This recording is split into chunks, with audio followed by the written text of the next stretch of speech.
Mr. Bhutto, do you think that President Yahya should now hand over power to you? I find it difficult to answer this question here. I must return to Pakistan before I speak on it. Of course, I will speak on this matter, and the place is Pakistan. But do you think the time has now come for you to lead the country? Well, I've been elected by the people. Let's find someone else from Mars, and that's a different matter. But as far as the people of Pakistan are concerned, they have elected me as their chosen and undisputed leader a year ago. But outside Pakistan, you have said that this government has made some mistakes. Certainly. What sort of mistakes?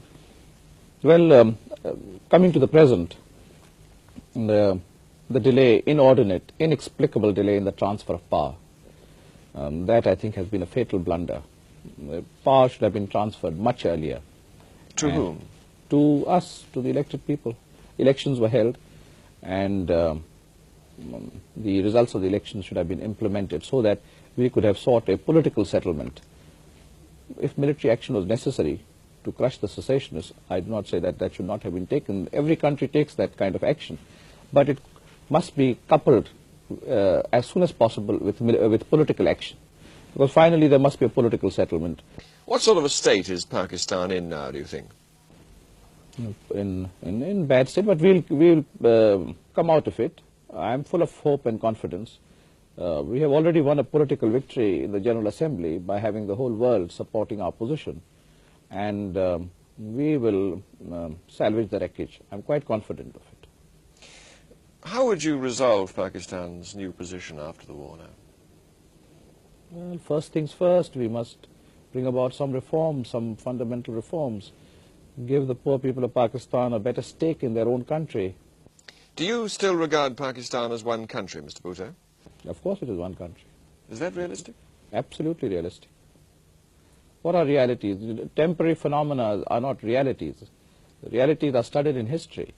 And historically, the concept of Pakistan, the ideal of Pakistan, cannot perish like this. You still don't recognize that what happened in East Pakistan is an expression of popular feeling, that they really do want to be separate? No, they wanted maximum autonomy.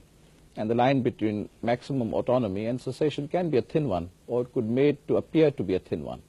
How would you react to any governments that recognized the new Bangladesh government? A hostile act? Well, the British people are a great people. We have great admiration for the British people. But I'm afraid the role of the government has been most partisan and unfair towards Pakistan, if I may say so quite bluntly. And this is a long story. I think you... They haven't defended India's action, have they, the British government? Well, the Indians were receiving missiles and arms right through the war. British factories were working night and day to provide little India pitted against a big Pakistan with arms. And were they just fulfilling existing contracts?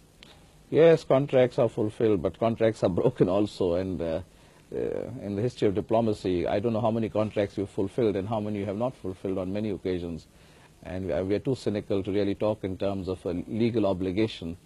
And I can give you instances where legal obligations have been broken by Britain with impunity. And that's a different story.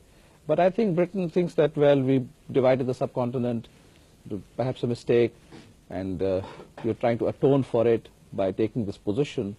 But unfortunately, tea is a very good thing, but tea interests and all have got involved. And jute interests have got involved, and commercial interests have got involved. But I don't want to say very much more because we are in Christmas time, and I wish the British people a Merry Christmas.